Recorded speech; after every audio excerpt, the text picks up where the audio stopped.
Hello, everyone.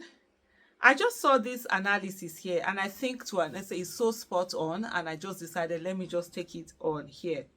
It is from someone called Olaudah Equiano at Real Olaudah on X, and he says the Tinubu-Wike alliance is not a political partnership. It is an unholy merger of ambition and ruthless pragmatism. Together, they have reduced Nigerian politics to a zero-sum winner-takes-all game, a dangerous, short-sighted strategy that threatens democracy, economic stability, and national cohesion. But while Wike plays the game of relevance, Tinubu is operating at an entirely different level. His moves are not reactionary. They are premeditated and calculated. Unlike his political allies and opponents, Tinubu does not play for survival. He plays for absolute control. And I'm going to add also dominance. He wants to dominate, permeate everything and have 100% control of it.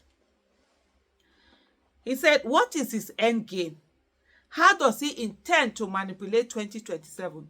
What will be the consequences for Nigeria? This is not just a battle for power. It is battle for the soul of Nigeria. And if history has taught us anything, it is that unchecked ambition often leads to self-destruction. We've seen it again and again. By the time you get to that place where you dominate, because the world is not meant to be dominated by anyone. It gets to that destruction and it happens. And it says, the Tinubu strategy, a blueprint for domination. He actually used the same word. That was the word I had used earlier. I've not even read it because I want to do this fresh on camera. As I'm analyzing it, we see it together. And I had also used that word domination. He wants to dominate and permit as he enter everything that is there and have control of it. He said Tinubu's tactics are not about governance, they are about control.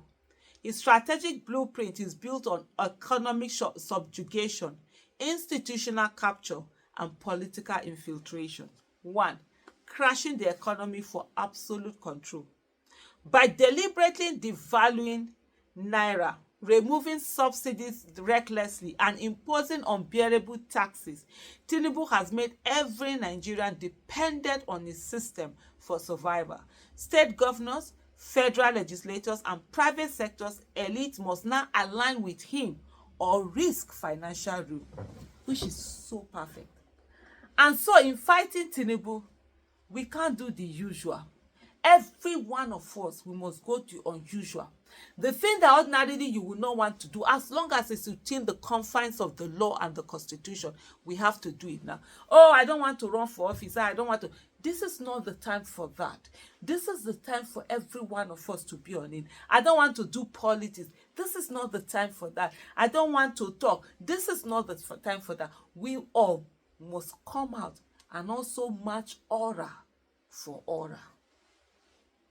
2. Installing loyalists across every arm of government, judiciary under his grip, National Assembly reduced to a rubber stamp. It's even worse than a rubber stamp, Marcel. It's less than a rubber stamp. Security agencies headed by allies. 3. Orchestrating the systematic demolition of opposition parties. PDP destroyed from within through Wike and other defectors. Labour Party kept under constant pressure while Peter Obi faces relentless sabotage. NNPP confined to Kano without a national structure. Then 4, he said, mastering electoral manipulation. The Edo election was a test run, a shameless demonstration of rigging that no serious president should associate with. The 2027 election will not be a fair contest. It will be a battle of who controls the electoral umpire, the judiciary, and the security apparatus. And I'm going to say this here. This is so apt. 2027 election is not going to be like 2023 election. Tinubu is going to be in control of everything. The only way that can fight him back is when people stand stand and say, on this one, we die here. It's when people stand and say enough is enough. And I will tell you something. That is why I've been saying to every one of us, the institutions are not the problem. The people in the institutions are the problem. INEC is not the problem. The people in INEC are the problem. If Tinubu cannot bribe the people in INEC, he cannot control the people in INEC, then they will do the right thing. You and I, we have friends, we have relatives, we have brothers, we have sisters, we have children, we have parents, we have colleagues, we have whatever, working at INEC. This is the time to begin to tell them, don't mess up Nigeria. Because if you're messing up Nigeria, you're messing up our lives.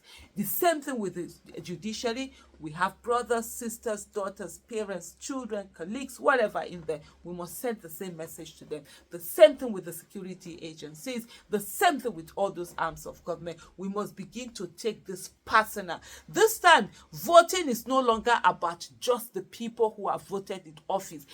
This voting is about every one of us. We must take it personal and say that on our own, we are going to stop whatever shenanigans that they have out there. This is not the time to say, oh, I don't want to do this. This is the time for all of us to come out and do it and ensure that this monster that is building, that is wreaking, that is getting more and more emboldened is stopped right in the tracks.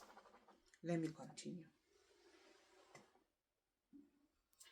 He said, by weaponizing the Rivers State crisis, by keeping Rivers in a permanent state of turmoil, Tinubu ensures that the state remains ripe for manipulation in 2027. Tinubu may think he's playing a masterstroke, but he's just another. Wike may think he's playing a masterstroke, but he's just another pawn in Tinubu's game. Clearly, Tinubu is not a political pawn.